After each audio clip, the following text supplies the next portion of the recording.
yang sulung bipolar. Yang kedua juga ada gangguan. Yang ketiga kesulitan berkomunikasi.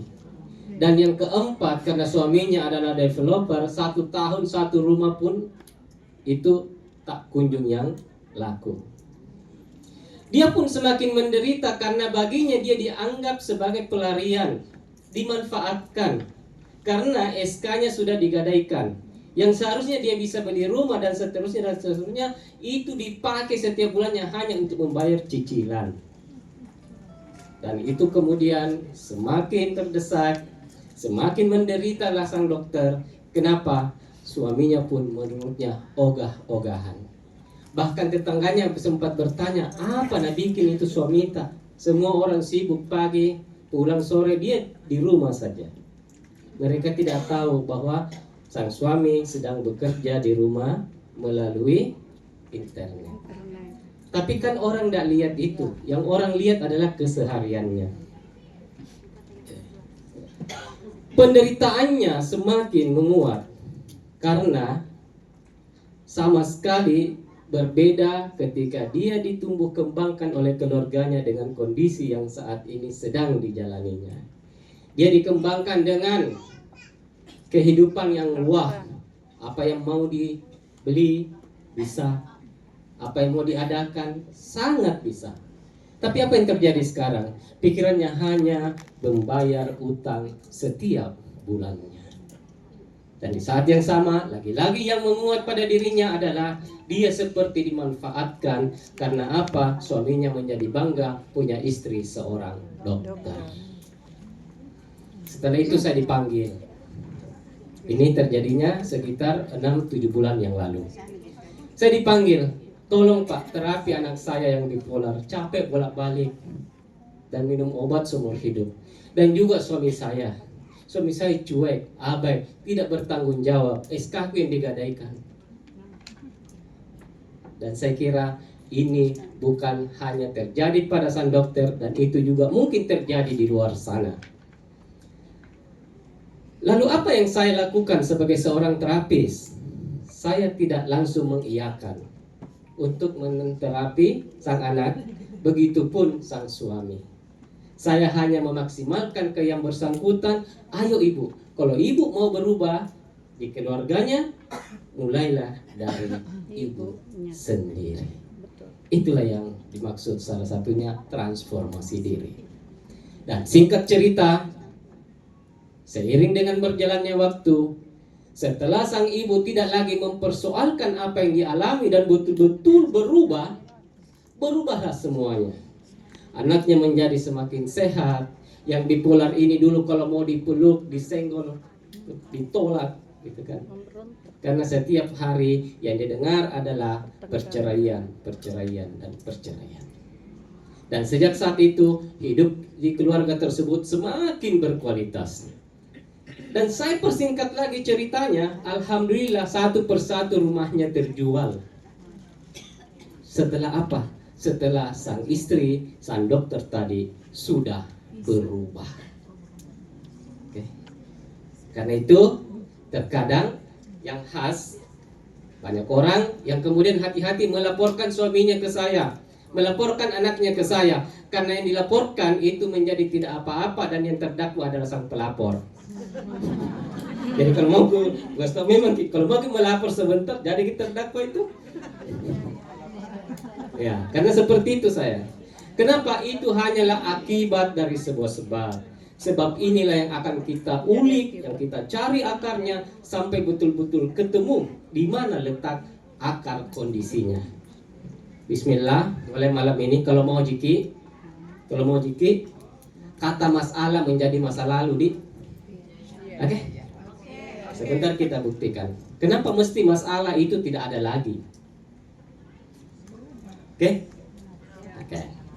Kalau gitu kita masuk. Pengertian, transformasi diri adalah proses perubahan mendalam dan disengaja yang terjadi secara bertahap dalam diri seseorang, baik secara mental, emosional, fisik maupun spiritual untuk menjadi versi diri yang lebih baik.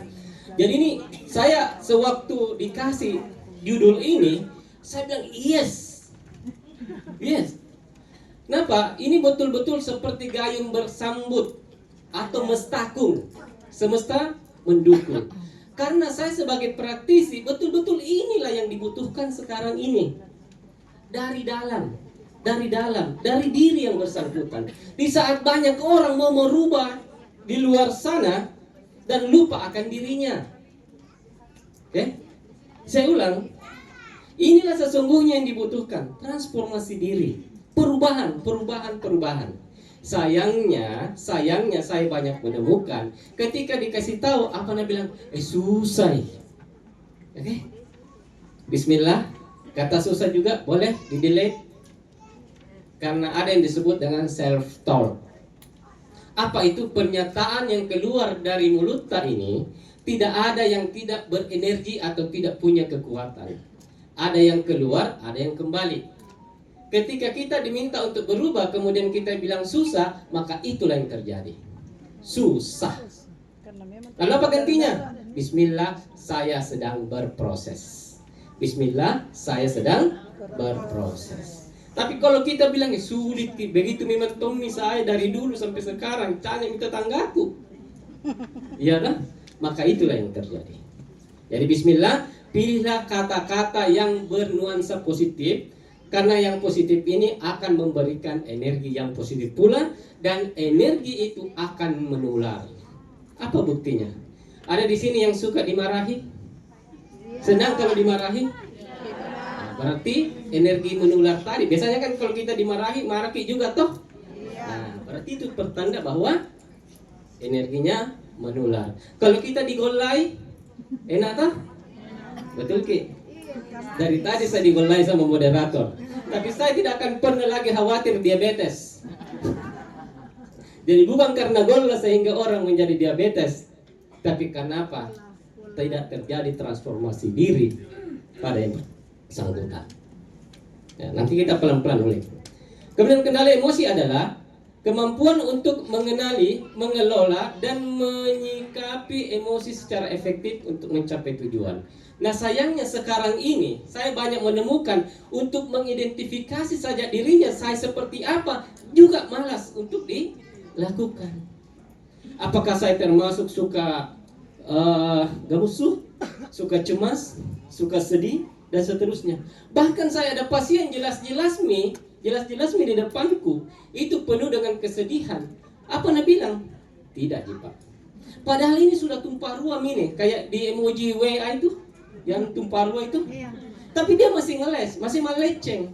Saya bilang, apanya yang mau diterapi kalau kita sendiri tidak mengakui diri kita? Ya toh? Nah, makanya di sini butuh kejujuran. Ya, next. Nah, ini kita ke landasan normatif bahwa di setiap kondisi kita butuh apa landasannya. Allah sudah memberikan informasi kepada kita di Quran surah Ar-Ra'd bahwa sesungguhnya Allah tidak akan mengubah keadaan suatu kaum sampai mereka mengubah keadaan yang ada pada diri mereka sendiri. Jadi memang kita sendiri yang bisa merubah. Oke? Kalau ini difahami betul, maka bismillah, pelan-pelan yang suka mendominasi, yang suka mengontrol, yang suka mengubah orang lain, oke? Itu bisa menjadi perhatian buat kita sama-sama. Kenapa? Yang bisa mengubah dirinya adalah dirinya sendiri. Oke? Saya ulang, yang bisa mengubah dirinya adalah dirinya sendiri. Kemudian ada lagi yang disebut dengan jihad akbar, jihad melawan hawa nafsu, yaitu suatu ketika sahabat pulang dari peperangan dan kemudian Rasulullah berkata, kita baru saja pulang dari perang kecil menuju perang besar. Seakan-akan bahasa kita, perang apa itu dendek? Gitu. Nah ini saja sudah berdarah-berdarah Miki. Nah kenapa masih dibilang perang kecil? Dan ada perang besar. Ternyata apa itu? Perang melawan hawa nafsu. Kemudian yang sangat khas, ada segumpal daging pada diri manusia. Yang kalau itu baik, baiklah segalanya. Kalau itu buruk, buruk pula lah segalanya. Apa itu? Oke, sebagai gambaran awal. Ketika hati rusak yang bermula dari pikiran, maka fisik pun ikut rusak. Saya alumni penderita sirosis hati. Apa itu? Hatinya sudah mengecil. Ya, kalau ada nakes di sini tahu itu. Dan saya sudah divonis oleh dokter tidak bisa lagi sembuh karena apa? Tidak ada obatnya. Alhamdulillah, alhamdulillah disembuhkan oleh Allah. Jadi sandrom aladi. Tidak ada yang alergi kata sandro di sini, Dik. Karena teman-teman di luar bilang jangan tidak bagus didengar kata sandro. Oke. Nah, ternyata jauh sebelumnya, jauh sebelum hasil riset bahwa 90% penyakit karena psikis menggambarkan itu.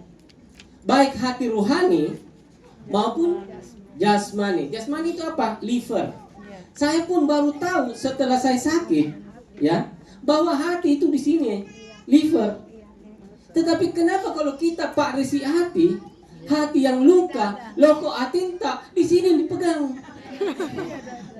Ya kan? Tidak ada yang bilang begini, Pak Resi natingku, sakit hatiku, napakamaku, tidak ada. Selalu di sini.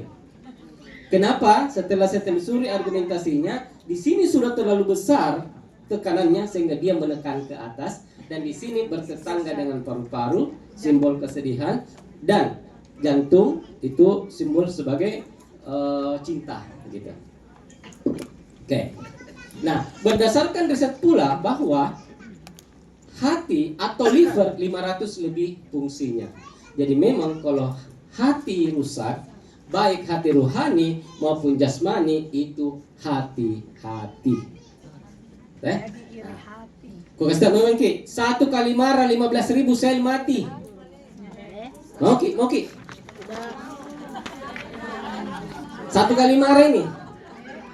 Nah, ini berlanjut dengan hadisnya Rasulullah. Berilah aku nasihat, jangan marah, jangan marah, jangan marah. Kenapa? Luar biasa nih hadis. 1 kali marah 15.000 sel tak mati. 5 menit marah, 6 jam imunitas tubuh menurun. Oke. Jadi kalau baru bangun sudah gak musuh, naik hari, lewat duhur, masuk maghrib, mau tidur. Ya karena anak-anak atau cucu. Di sini sudah ada yang punya cucu? Ada. Alhamdulillah. Itu penuh dengan gamusu di luar sana. Nenek banyak yang sakit karena cucunya. Ya, tapi bukan yang ada di sini. Gitu. Ya, jadi lagi-lagi hati, emosi ini butuh pengendalian, bukan menghilangkannya. Tabe. Karena yang tidak lagi marah, yang tidak lagi kecewa, yang tidak lagi bersedih, yang tidak lagi cemas, itu hanya malaikat. Mau ki jadi malaikat? Mau ki? Dan kita? Karena sebaik-baik makhluk adalah manusia. Tidak mungkin. Okay. Next.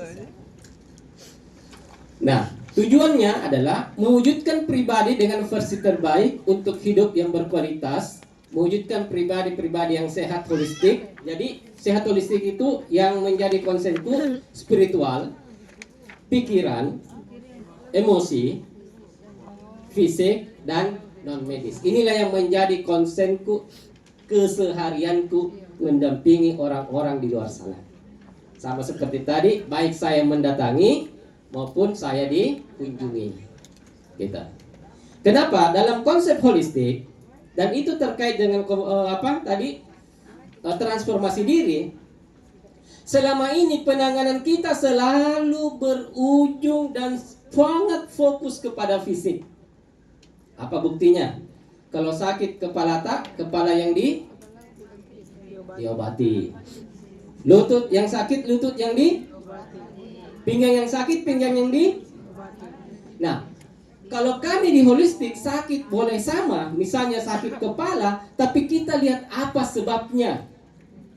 Sebabnya bisa karena belum ngopi, bisa karena ada stres, bisa karena semalam kurang tidur, bisa juga karena tanggal tua.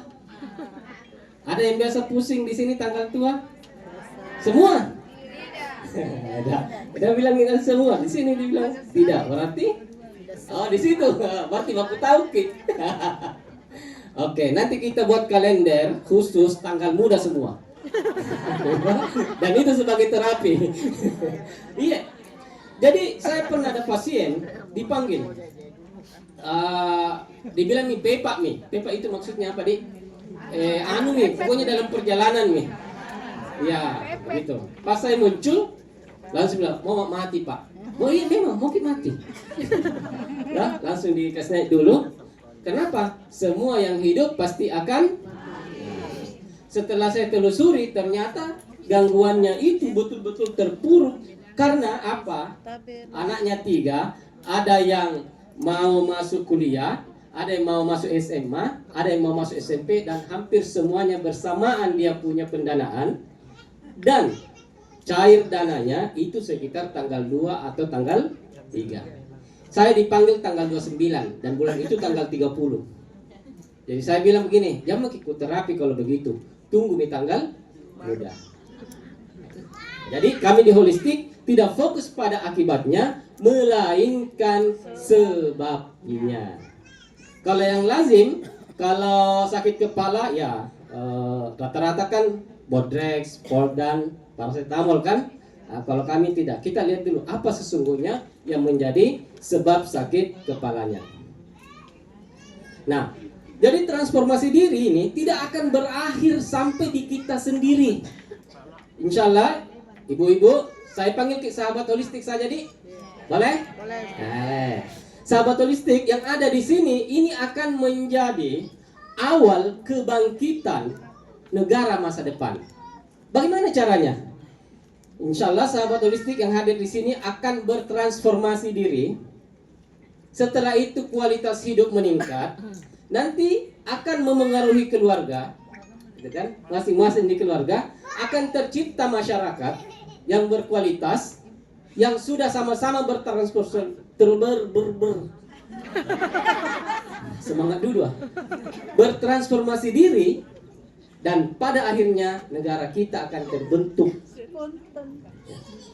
dengan masyarakat yang lebih berkualitas. Oke? Nah, karena itu ayo kita manfaatkan momen ini. Kita nanti akan menjadi penyambung lidah. Boleh? Boleh? Ini adalah syiar kita. Ini adalah dakwah kita. Oke? Saya kira ini bukan kebetulan kita hadir di sini untuk mengikuti acara kalau tidak salah 2 hari ya. Insya Allah kita akan kembali dengan oleh-oleh yang luar biasa. Insyaallah. Nah, kemudian syaratnya, syarat bertransformasi pertama berilmu. Apa yang akan kita lakukan kalau belum tahu? Ya tak? Di saat yang sama kita butuh kesadaran untuk berubah. Jadi biar tong ditahu ilmunya, tapi kalau kita tidak punya kesadaran untuk berubah, sama Ji. Dan itu yang banyak terjadi. Ketika kita ayo kendalikan emosinya, aku tahu itu dari dulu.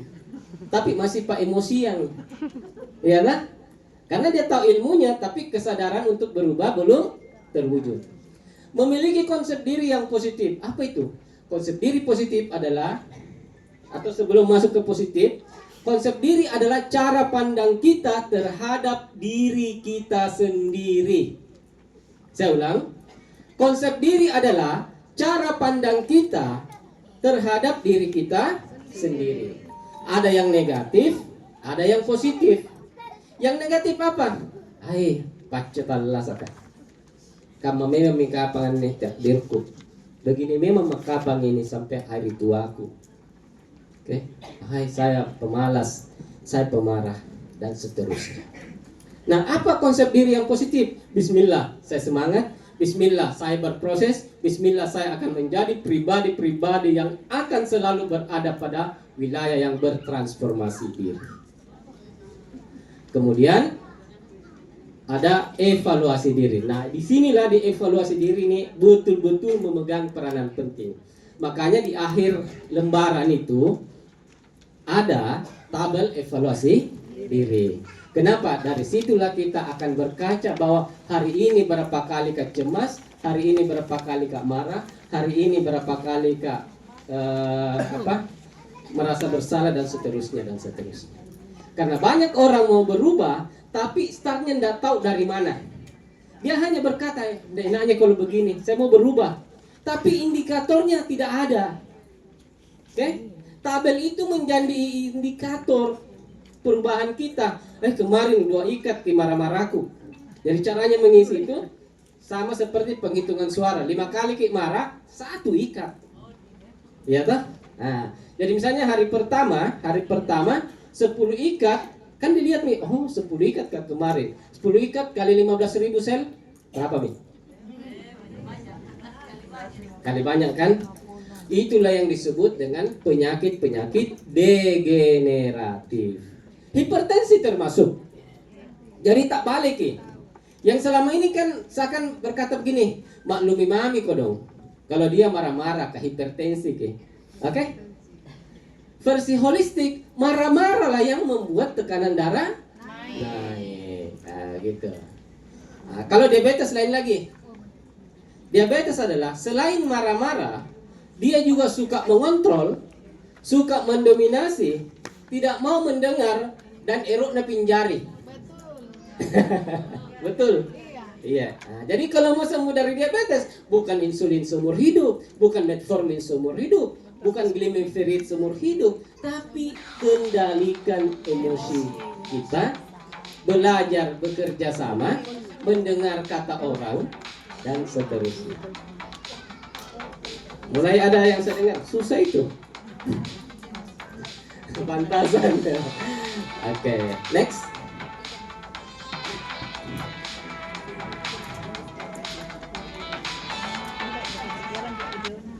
Ya. Oke, nah tahapannya. Nah ini tabe. Inilah yang menjadi hal yang sangat penting untuk terjadinya transformasi pada diri kita. Ya. Saya membuat itu juga supaya tidak mengandalkan ingatan, supaya nanti kita bisa bawa pulang untuk setiap saat kita lihat seperti apa rumusannya. Oke? Sebelum saya lanjut, boleh kita tepuk tangan dulu, boleh? Oke. Tepuk tangan yang kedua untuk moderator kita. Parapornya laki-laki nih. Dua lagi. Alhamdulillah. Nah, ini yang pertama. Menerapkan dikotomi kendali bahwa ada yang bisa dikendalikan. Oke? Siapa itu? Diri kita sendiri. Dan ada yang tidak bisa dikendalikan di luar diri kita. Tadi waktu saya kesini kan hujan deras mulai dari Antang. Bisa enggak saya kendalikan hujan? Oke. Pas kemarau bisa enggak saya kendalikan? Oke.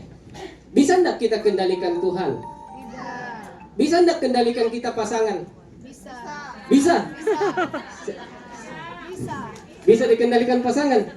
Dan selalu berhasil? Kadang-kadang. Oke. Hebat ki kalau kita bisa kendalikan.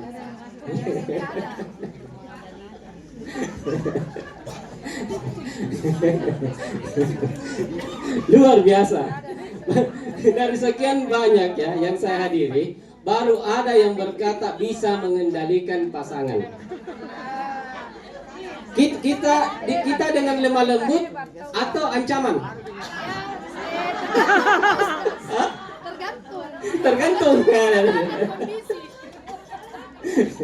Hebat. Iya. Bisa enggak dikendalikan mertua? Bisa. Hebatnya semua di sini.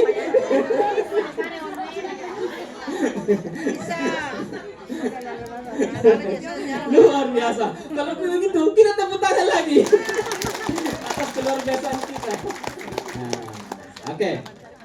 Oke, kita mengatakan bisa. Ada yang berkata tidak bisa.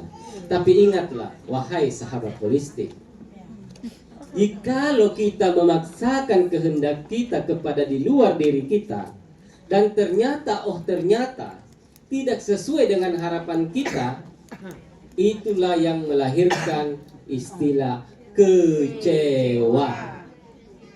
Oke? Jadi dengan argumentasi yang berapi-api kita bisa mengendalikannya, tapi ternyata kita tidak berhasil, maka lahirlah yang disebut dengan kecewa. Kecewa ini sahabat holistik 2 anaknya. Apa anaknya kecewa? 1 jengkel, 1 sedih. Ya dah? Atau bisa keduanya.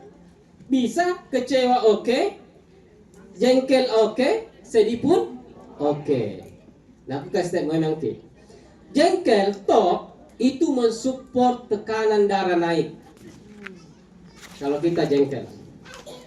Oke? Jadi bukan ikan asin, telur asin dan coto. Itu versi saya.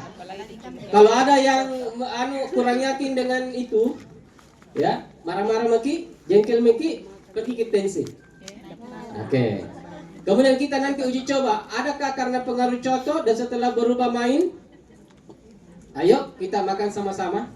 Nanti setelah itu kita tensi. Oke. Secara keseluruhan atau secara umum, kalau karena makanan dan minuman menjadi penyebab sebuah penyakit, bagaimana nih orang gila? Oke. Di sini banyak yang berpantangan.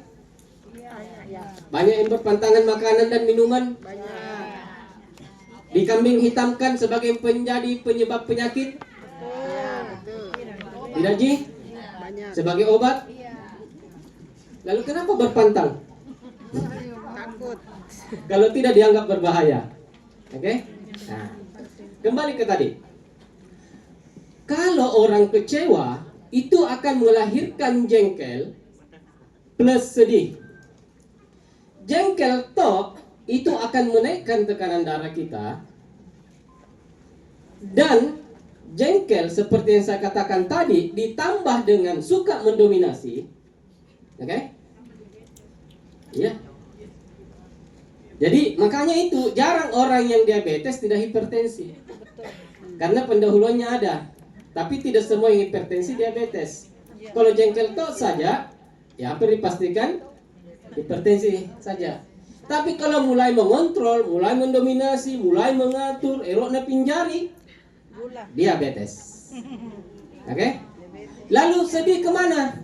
Paru-paru. Hati-hati.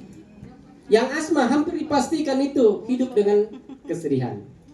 Dan saya menolak apa yang disebut dengan penyakit karena keturunan, melainkan karena energi yang menular. Saya ada pasien, sahabat holistik, ibunya itu asma, anaknya pun asma, tersugesti keturunan, dumba lah sang anak. Ternyata sang ibu ini sangat sedih ketika mengingat anaknya yang di pondok pesantren. Kalau ada makanan kesukaannya, dia makan, bahkan dia rela menundanya karena ingat sang anak. Hari Rabu sang ibu kena asma, hari Kamis ditelepon oleh pondok, jemput Ki, karena kamu asmanya. Jadi hati-hati dengan energi. Pengalamanku sampai di tingkat TB, itu semuanya bermula dari kesedihan. Nah, makanya kan kita dilarang bersedih. La tahzan, don't be sad. Oke? Karena itu kita senantiasa bergembira ria. Nah, sahabat holistik, apa yang akan terjadi ketika jengkel berkepanjangan, sedih berkepanjangan, kemudian ditambah dengan merasa bersalah dan tidak mampu berdamai dengan kenyataan, maka siapapun itu hati-hati, sebab yang bersangkutan berada di gerbang kanker. Jadi bukan karena ikan bakar yang dimakan ngutungnya, cuminya, itu bagi kami bukan. Apa yang kasih besar kalau bukan ikan bakar begitu toh. Juga bukan karena teflon, bukan karena apa dan seterusnya. Bagi kami itu tadi, jengkel berkelanjutan, sedih berkelanjutan, atau salah satu di antaranya ditambah dengan merasa bersalah dan tidak mampu berdamai dengan kenyataan, itulah sesungguhnya yang membuat pH tubuh asam. Naik. Ketika pH tubuh asam ini menguat, maka sel-sel akan rusak dan mati, dan tergantilah dengan sel-sel ganas dalam kurung kanker. Oke. Nah, karena di sini 99,999% perempuan, saya mau takut-takuti, Ki. Boleh? Boleh? Boleh, Ustaz. Iya, supaya ada warningnya, supaya ada pencegahan. Kita tahu apa penyebabnya kanker payudara? Oke. Jadi ini berdasarkan riset holistik dan pengalamanku mendampingi ibu-ibu yang kena kanker payudara. Apa itu? Tadi jengkel, sedih, merasa bersalah, dan tidak mampu berdamai dengan kenyataan. Sisa di mana letaknya? Kalau kiri, maka itu identik dengan anaknya. Jadi kejengkelannya, kesedihannya, merasa bersalahnya itu ke bawah. Kalau kanan, dia sebagai anak. Berarti dia bermasalah dengan ibunya. Dan itu saya temukan. Ya, jadi misalnya ada yang hasil biopsinya itu sudah stadium akhir, harus diangkat. Jadi di kemo dulu, baru diangkat, baru kemo lagi. Alhamdulillah dengan terapi holistik, bismillah itu menjadi masa lalu dia. Ternyata saya telusuri, dia merasa bersalah karena anak tertuanya dia jadikan pengganti dirinya, menjaga adik-adiknya. Pas kecapean, masuk rumah sakit menjadi jalan kematiannya. Dan itulah yang dia seperti betul-betul merasa bersalah, sedih berkepanjangan, dan belum bisa berdamai dengan kematian sang anak. Gitu. Oke. Jadi bismillah, Dik, kita lepas itu semua. Boleh? Boleh? Boleh ya? Boleh. Karena transformasi diri dari kita ini. Ya, saya hanya menyampaikan, saya hanya berbagi. Oke? Dan yang bisa melepaskan itu semua adalah sahabat holistik yang ada di sini. Oke. Kemudian, lalu bagaimana ketika itu yang tidak bisa kita kendalikan? Apa yang mesti kita lakukan? Menerima. Oke? Kan tadi ada yang bisa, ada yang tidak bisa. Yang tidak bisa dikendalikan adalah kita terima sebagai sebuah kenyataan, dan menerima sederhananya adalah tidak perlu dipersoalkan. Pernah dengar penyakit vertigo? Pernah. Vertigo itu lantai di atas, plafon di bawah, toh? Dan kita seperti berada di pusaran, berputar, muntah, dan seterusnya. Bagi kami di holistik, dan itu saya terapkan di pasien-pasienku, adalah vertigo disebabkan karena menolak realitas atau menolak kenyataan. Ada mi A, coba ada B. Ada mi B, seandainya C. Ya kan gitu. Itulah yang membuat dan mensupport penyakit vertigo. Nah, menerima adalah bahwa semuanya hanyalah kondisi saja yang bersifat netral. Nah ini pelan-pelan, saya janji kita tadi toh tidak ada masalah. Boleh?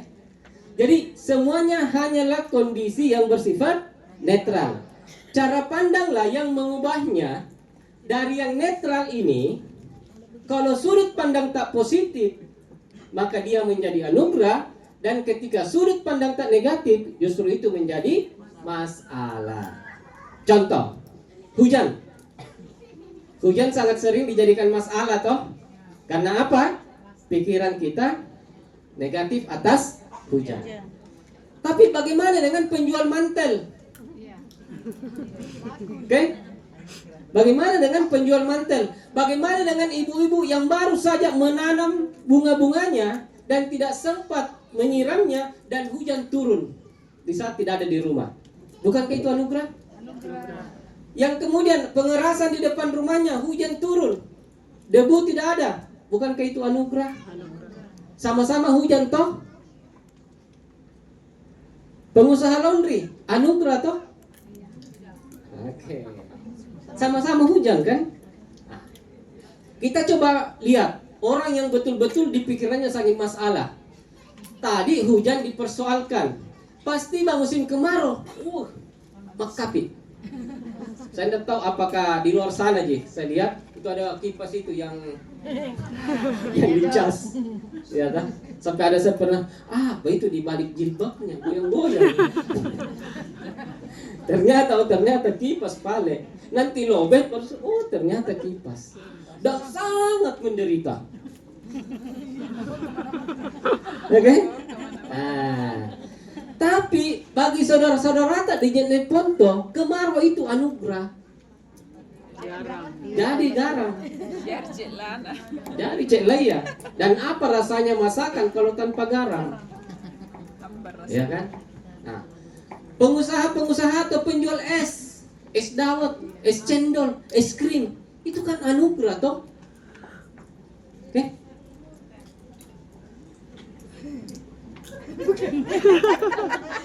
Karena laku esnya, berarti anugerah kan?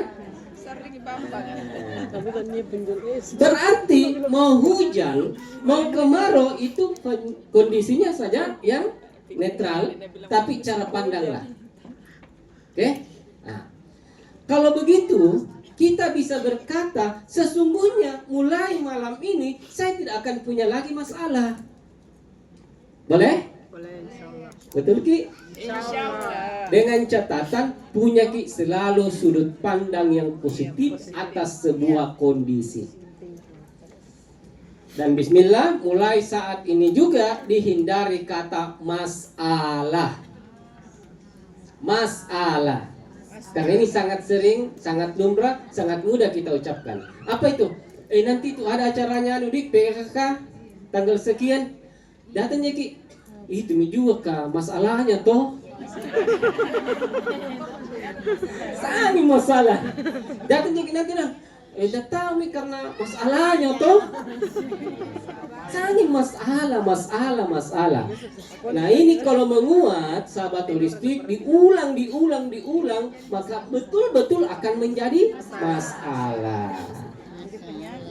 Oke? Nah, kalau begitu saya lanjut lagi. Sepakat bahwa masalah itu adalah ciptaan kita sendiri? Betul. Kita sendiri yang buat itu masalah? Ya. Betul? Betul. Dan itu hanya ada di pikiran? Betul. Dan itu bukan kenyataan. Sepakat? Ya. Kalau ada yang kurang sepakat, boleh unjuk tangan. Dari sisi mananya pernyataan ini? Saya ulang. Masalah itu hanyalah ciptaan kita sendiri. Betul. Dan itu hanya ada di pikiran. Dan bukan kenyataan. Karena kalau itu kenyataan, semua orang mempermasalahkan hujan, semua orang mempermasalahkan kemarau dan seterusnya. Oke?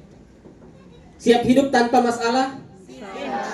Dan saya bukan agennya Pegadaian nah. Ya. Kalau Pegadaian masih disebut masalah, kalau saya tidak. Memang sudah kondisi. Dan hanya sudut pandang kita lah yang kemudian mengubah kondisi yang netral tadi menjadi masalah dengan sudut pandang negatif dan justru berbuah anugerah jikalau sudut pandangnya positif.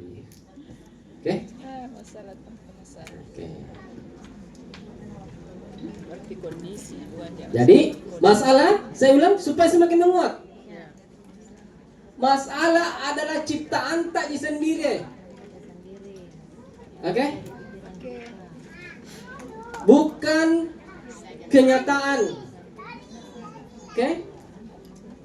Dan lagi-lagi itu hanya ada di pikiran.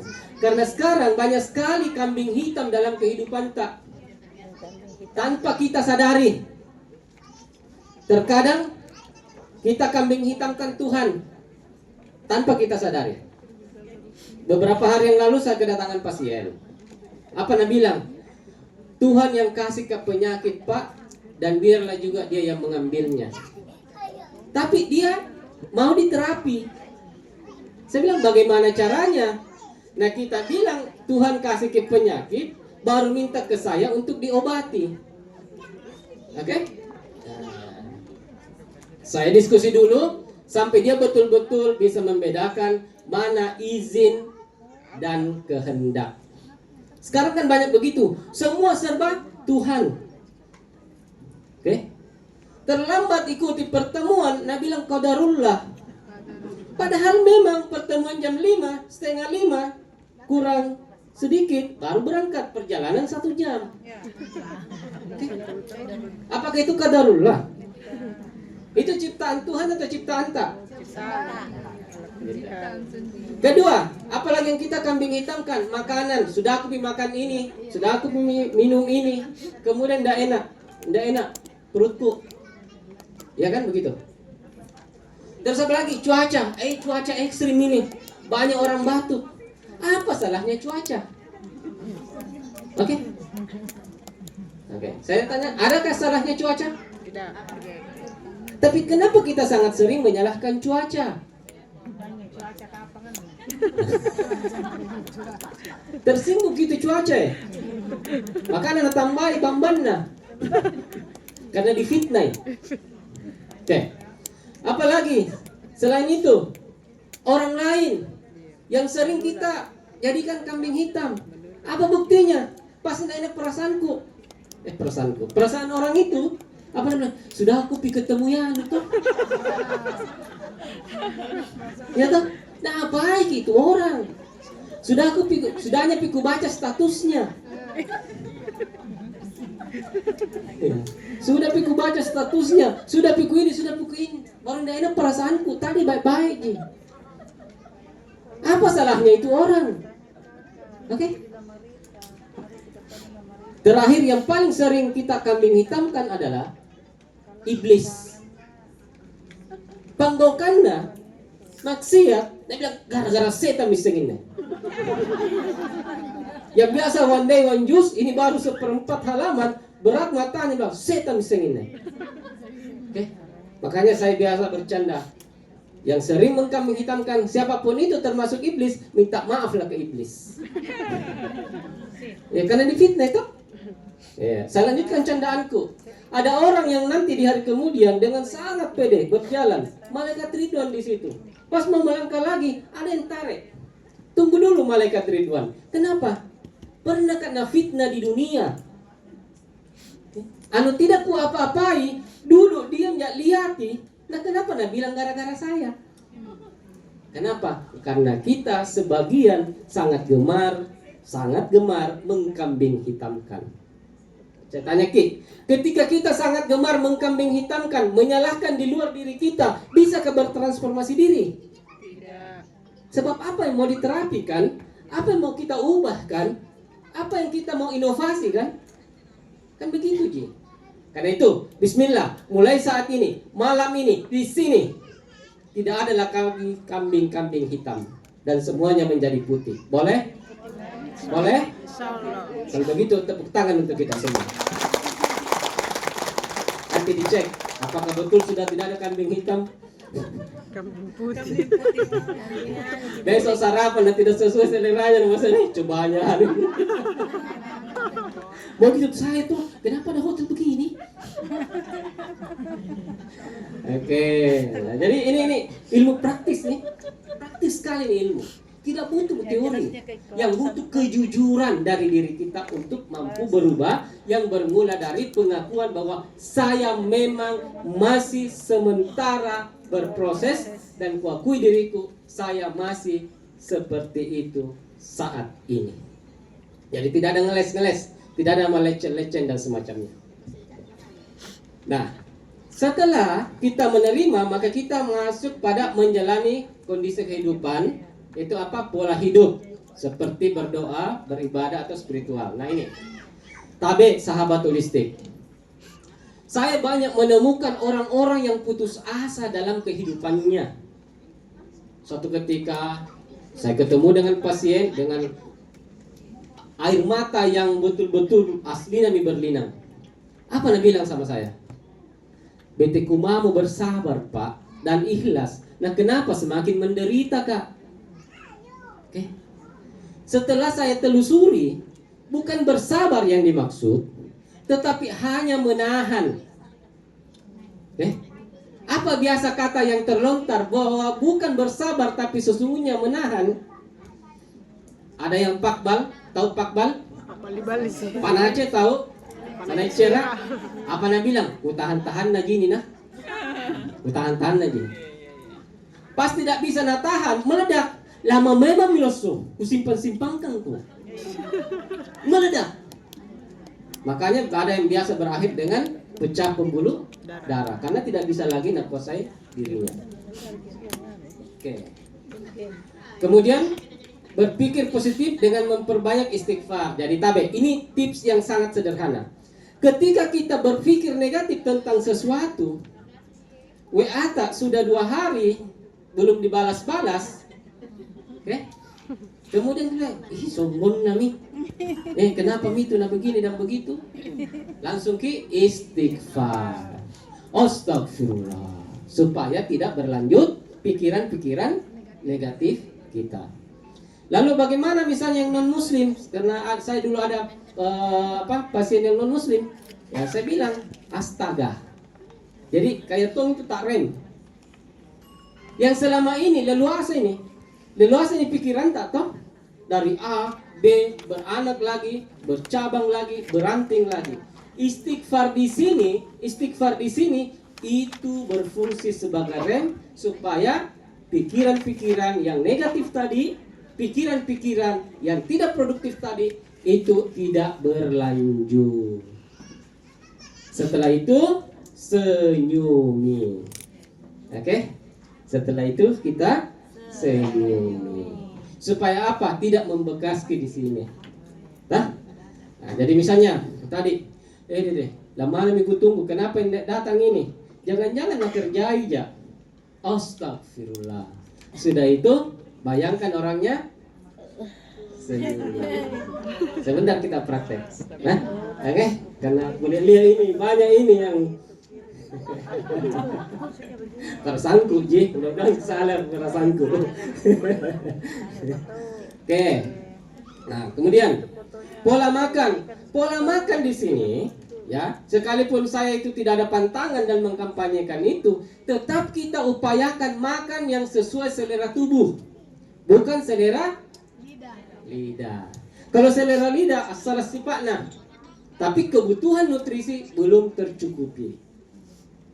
Oke? Nah, kalau kita mau mentransformasi diri tak dari segi fisik, mulailah makan makanan yang betul-betul sesuai dengan selera lidah kita. Oh tubuh, alhamdulillah. Ya, kita. Contoh, yang amlodipin selain senyuman, Pak Balena juga jus tomat. Iya, jus tomat sangat baik untuk pengencer darah dan tanpa efek samping karena kandungan vitamin K-nya sangat tinggi. Nah, gitu. Nah, terus yang cancer, saya biasa juga rekomendasikan jus wortel. Sayangnya baik tomat maupun wortel tidak dianggap sesuai dengan penyakit yang akan dinisbahkan ke situ. Kenapa? Terlanjur menguat, tomat itu campuran cobek-cobek toh. Baru dibilang bagus untuk hipertensi. Atau wortel campuran bawang, acar, baru dibilang bagus untuk kanker. Padahal itu sangat ampuh untuk regenerasi sel. Oke. Pola gerak. Ya, kita berjalan minimal 15 sampai 30 menit setiap harinya. Dan kalau di halaman tak ada tanah, rumput, pasir, bahkan kalau ada lumpur, itu jauh lebih baik ketika kita lepas alas kaki kita. Itu namanya earthing. Earthing adalah sebuah proses penyerapan ion dari dalam bumi yang akan kita serap ketika kita melepaskan alas kaki kita. Tapi sayangnya saya banyak menemukan melepaskan alas kakinya tapi di atas aspal, di atas paving, di atas beton. Bahkan ada yang sengaja membuat itu batu-batu itu itu fatal. Yang sedang menggunakan sendal rematik, kalau bukan yang betul-betul melalui riset, bismillah, tinggalkan. Karena banyak kasus setelah menggunakan sendal itu, justru bukannya membaik, tapi justru menjadi semakin sakit. Hasil riset, yang 50 tahun ke atas sebaiknya pakai alas kaki yang empuk. Yang bisa lepas alas kakinya itu 40 tahun ke bawah. Kecuali kalau earthing tadi. Jadi earthing itu medianya 4, pasir, lumpur, tanah, rumput. Oke. Itu salah satu bentuk dari pola gerak. Terus ada yang bilang, kalau menyapu Ki, ya tergantung. Kalau olahraga itu kan intinya rileks, tanpa beban. Tapi kalau menyapu Ki sambil moro-moro,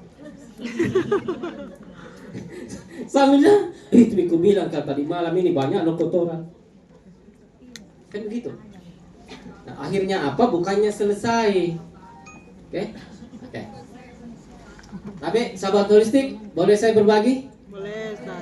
Di saat cabai nanti, lombok nanti, itu nanti suatu ketika mahal.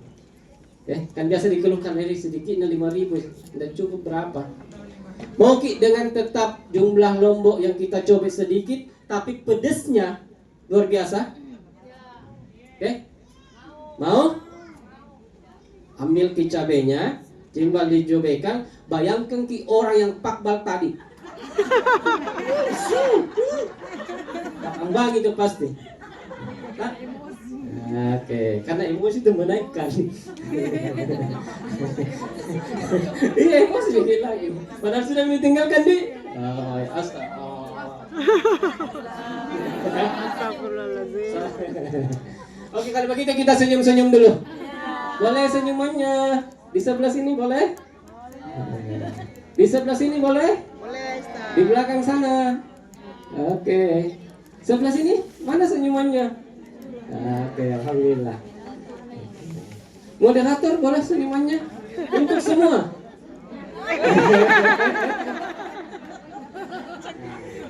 Kemudian pola tidur. Tabe, di sini ada yang sering begadang? Bismillah, tabe. Itu begadang merusak liver, pankreas, mata dan organ-organ lainnya, dan akan menghalangi proses detoksifikasi. Apa itu proses detoksifikasi? Proses pengeluaran racun dari dalam tubuh. Ketika itu kita lakukan, maka yang akan terjadi, energi yang seharusnya dipakai untuk detoks di hati itu kemudian tidak akan tergantikan. Kenapa? Mata tak masih melek, masih mengunyah, masih main, masih berjalan, sehingga energi tersebut akan terbagi. Dan sangat banyak efek dari begadang. Makanya Bang Haji Roma Irama larang. Ya dah? Nah, kira-kira begitu. Begitu fatalnya orang yang begadang. Efek begadang itu penuaan dini. Jadi biar dipakai skincare yang glowing, yang punya kolagen tingkat tinggi, tapi sering begadang, besok bangun mata memerah, hampir dipastikan tidak ada efeknya itu. Karena terkuras energi kita pada saat itu. Lalu bagusnya tidur jam berapa? Jam 10 paling lambat ada maki di tempat tidur. Kecuali malam ini. Nanti ditekan lagi moderator jam berapa Mika? Baru jam 9. Baru Jam 9. Hampir punya 10. Belum, Ustaz. Baru 1 jam lagi. Iya. Apa mereknya jam tak kita kan?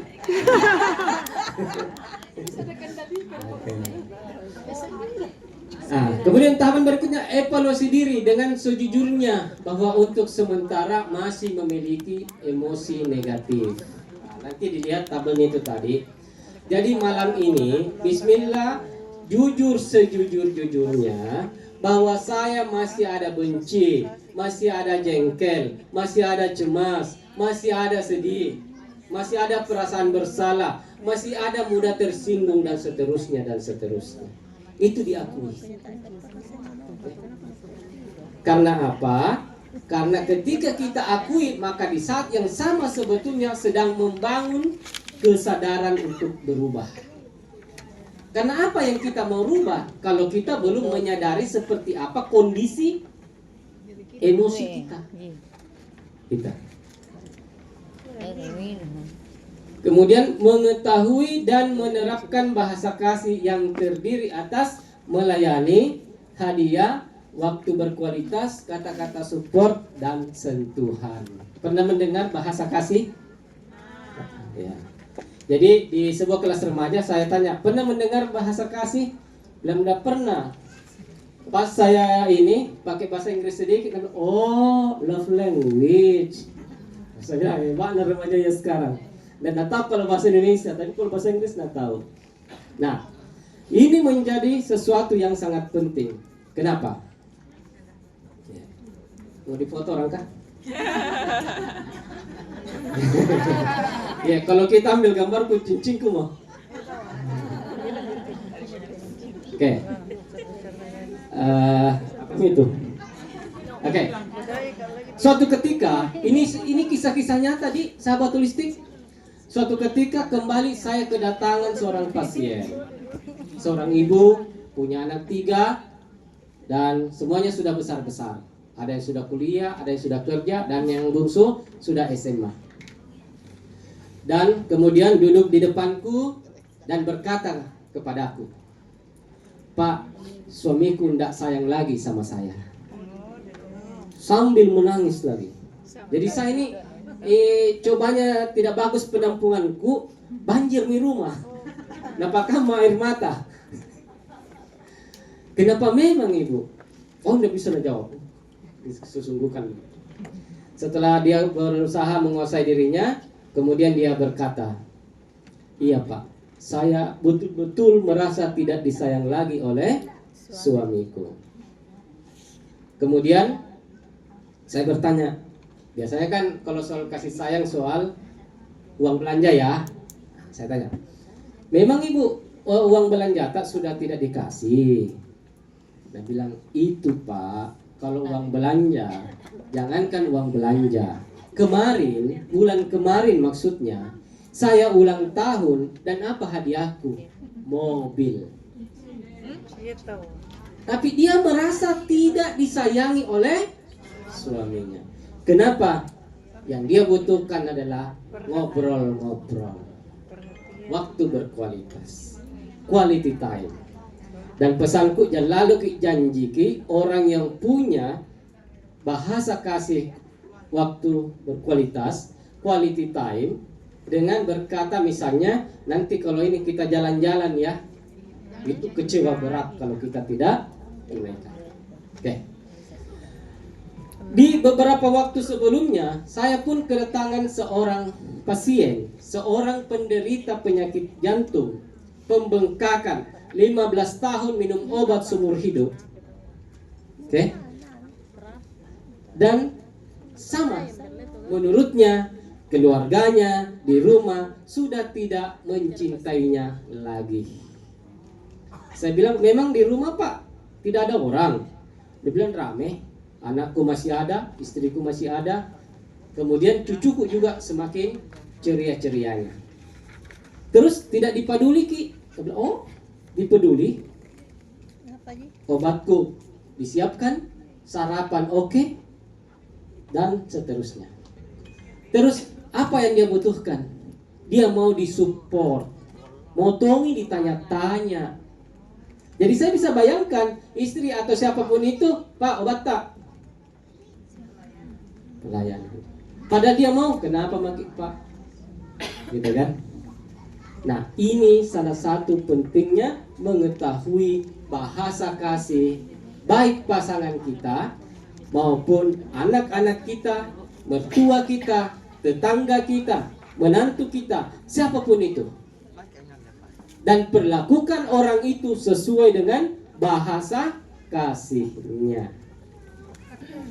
Kembali, contoh kasus, kisah nyata. Seorang suami, doi sikukuanna.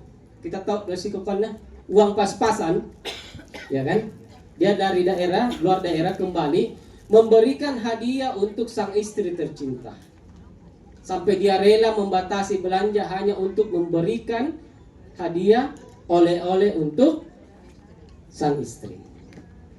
Ternyata singkat cerita sampai di rumah hadiah diterima, dilihat saja disimpan, dan alangkah kecewanya sang suami. Setelah saya tanya, apa paling yang kita tunggu kalau bukan oleh-oleh? Dia bilang, moto nggak dipeyuk-peyuk. Nah itu bedeng suaminya datang, ini mak, selesai siapa yang itu nah? Sudah minat? Masuk kamar. Motongi dulu cipika-cipiki kapan tuh mai toh? Nah gitu. Dan ini jangkit pandang enteng. 70% pasienku gangguan bermula dari bahasa kasih. Oke. Inilah yang biasa kasih naik pakbal kayak. Kasih naik emosi. Kasih naik cera. Kalau kita menunggu diperlakukan seperti itu, tapi ternyata kita tidak diperlakukan seperti itu. Oke? Nah, saya tanya Ki secara keseluruhan, sudahkah mengetahui bahasa kasih tak masing-masing? Sudah? Orang-orang dekat tak sudah tahu juga? Tidak. Sampaikan Ki. Supaya tepat sasaran. Karena jangan sampai kita dikira tidak disayangi, tidak dicintai, tidak diperhatikan, tapi itu terjadi karena kita merasa tidak sesuai dengan perlakuannya. Oke. Ini hasil riset holistik. Penyakit jantung mau dia pembengkakan, mau penyempitan, mau berakhir dengan pasang ring ataupun bypass, itu sebetulnya bermula dari merasa sendiri, merasa sepi, butuh cinta, perhatian, dan kasih sayang. Oke. Jadi hati-hati yang merasa sendiri, merasa sepi. Coba tengok, kenapa saya merasa sepi? Kenapa saya merasa sendiri? Karena kalau itu tidak tertangani dengan baik, maka akan mengganggu fungsi jantung. Oke. Dan itu lagi-lagi bisa berhubungan dengan bahasa kasih. Melayani, hadiah, waktu berkualitas, kata-kata support, dan sentuhan. Bagaimana caranya? Bisa kita lihat bagaimana orang itu memperlakukan orang lain. Jadi biasanya orang yang suka beri hadiah, biasanya dia suka dikasih hadiah. Orang yang suka magolah, biasanya juga suka digolai. Nah, kira-kira begitu. Ya, kayak saya itu suka magolah karena customer jujur Kak. Bahasa kasihku digolai. Jadi saya betul-betul tadi terangkat, moderator menggolai saya. Wah, saya bilang momennya ini pas sekali nih digolai. Nah, kira-kira begitu. Jadi, kemudian ini ada kisah waktu saya bawa acara di majelis taklim bahasa kasih ini. Dia bilang apa? Jadi ini suaminya sudah mau mendekati istrinya. Pas dia mau rangkul begini, apa nak bilang ini suaminya? Usah. Kecewalah sang suami. Dan kita ingat, ketika ini berlanjut terus-menerus, bisa mensupport prostat. Oke? Ya, jadi kalau makok bikin bapak nah, kasih lalu. Atau makok deh. Ya. Ya, itu bisa mensupport prostat. Terus kalau istri yang bermasalah dengan pasangannya, ini rumus holistik ya, bisa mensupport kista, mioma, sampai di tingkat kanker kandungan. Makanya pasien-pasienku yang miom, saya bilang bagaimana bapaknya? Langsung nih, musuh apa segala macam. Setelah itu berceritalah mereka bahwa dia sangat sedang bermasalah dengan suaminya. Karena apa? Rahim ini khas perempuan, prostat khas laki-laki. Jadi kalau ada gangguan rahim dan prostat atau salah satunya, maka itu identik dengan keharmonisan suami istri. Oke. Ya, masih di sini. Bersyukur dengan merasakan berbagai nikmat yang Allah sudah berikan, melihat dan merasakan bahwa lebih beruntung dibandingkan sebagian orang lain. Tabe, sahabat holistik, gerbang sebuah gangguan atau penyakit, penderitaan bermula dari akun rareng, mak dareke, mengeluh. Itu yang terjadi. Jadi jangkik berharap mau bahagia kalau ini ada akun rareng. Kira-kira siapa yang lebih beruntung? Kita semua yang hadir di sini dibandingkan sebagian orang yang ada di rumah sakit Wahidin. Tapi sayangnya kan terkadang kita menjadi orang yang betul-betul menderita sedunia. Ya. Saya pernah di wilayah itu, bahkan namaku kasih Lapender, Safwan Lapender. Apa itu Lapender? Safwan lahir penuh derita. Dan apa yang terjadi? Saya betul-betul menderita. Karena itu tadi self-talk. Oke.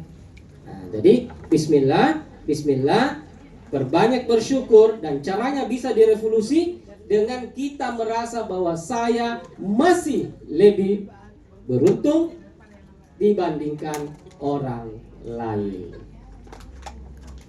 Kemudian sambil menanti harapan, barulah kita bersabar. Nah, ini yang banyak kejadian sekarang. Banyak orang, banyak ustadz juga mengajak pengikutnya, mengajak followersnya, mengajak pendengarnya untuk bersabar, sabar. Oke. Orang yang sakit gigi disuruh bersabar, apa nak bilang? Bukanlah itu kau rasa, nak? Baik kalau tidak diundang, oke? Karena ini bersabar level yang luar biasa tingginya. Makanya tadi waktu Nabi bilang, kenapa saya semakin bersabar dan saya semakin menderita, itu bukan bersabar. Karena orang bersabar pasti sama dengan Allah. Innallaha ma'as sabirin. Adakah orang yang bersabar bersama dengan Allah menderita? Ada? Tidak ada kan? Berarti tidak tepat kata bersabar untuk kondisi itu kan? Sehingga yang ada menahan, bukan bersabar.